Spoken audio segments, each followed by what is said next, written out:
Two things I'm sick of. The stupid cat look right here, and these wannabe dark comedies that just aren't comedies.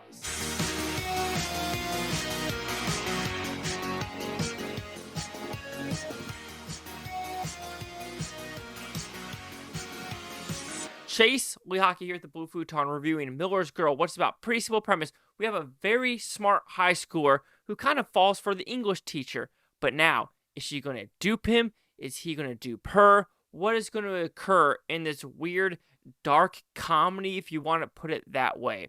So, did I like this movie? Nah, fam. This is not a good movie. So, this is produced by Seth Rogen and Evan Goldberg, so I'm pretty sure they're trying to be a dark comedy. This is anything but a dark comedy. This is a movie filled with narcissistic characters, unlikable characters, and a plot that just kind of goes nowhere, and an abrupt ending which makes you go yourself. Really go yourself with that ending. So when talking about the positives, I think the directing is fine when it comes to the camera movement. There are some good, interesting elements, what we're trying to portray here. And this movie does want to talk about lines being blurred. They talk about it with two of the teachers, and they also talk about with the story that she writes, as well as how the filmmaking is shown. And what I mean by that, there are plenty of scenes where you're like, is that daydream or is that real? Is that daydream or is that real? So there is a line that's being blurred overall, and you just don't know what is real and not. But then when the ending story comes, you kind of know what is real. And you just realize she's just a narcissistic bitch that didn't get her way, and so she feels like she needs to burn the system down. And that is so not cool when she tries to burn another teacher, the teacher she's trying to have sex with, her best friend, and everything. It's just like nasty just behaviors, and I didn't like it whatsoever. And that's where I'm going to go with. I didn't like this movie because of the characters, because of what was going on, and it just was very unlikable and very uncomfortable. This is like May, December in reverse when it comes to like, but not really, because there was no interaction with the people.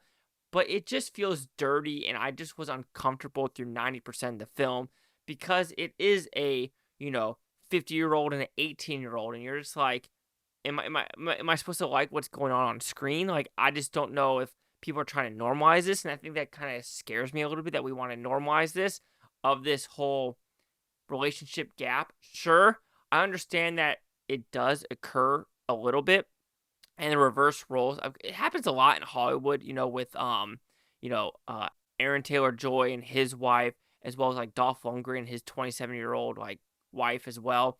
So it's things that you're just like, okay, are you a little self-centered? Are you a little self-conscious of yourself?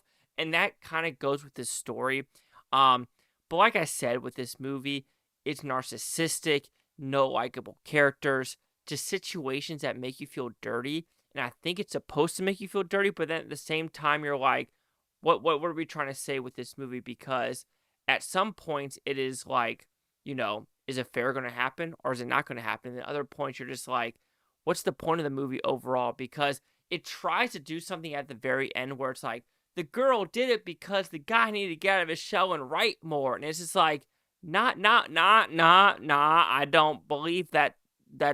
I see what you're trying to do with the filmmaking. I see what you're trying to do with the writing by trying to like do that twister of like, maybe she's the good person because she got him out of the shell. But even though she got him out of the shell, he's probably going to get fired. He's probably not going to have a wife anymore and all this shit. And it's like, that doesn't equal that. 1 + 1 does not equal 2 in this scenario whatsoever.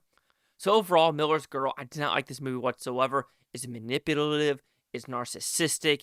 It's nasty.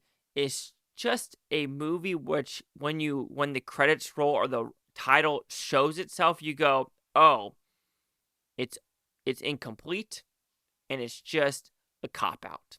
So Miller's Girl will receive a 1 out of 5 Blue Futons, which equals at 20%. So see the critics and user scores gave this one. Critics, 35% with 37 of them. No critic consensus. I'm actually shocked it's that low for the critics. But you know what? We kind of agree with this one. 20-35. Chase Liaki here at the Blue Futon. Like, comment, subscribe. Well, I'm over things Blue Futontopia. You Blue Futonians, thank you for watching. Have a great day. Now, I'll give you watch this tape tomorrow, a week from now, a month from now, a year from now, every single freaking one of you. But don't be Miller's Girl. Don't fall for the trap. Just don't.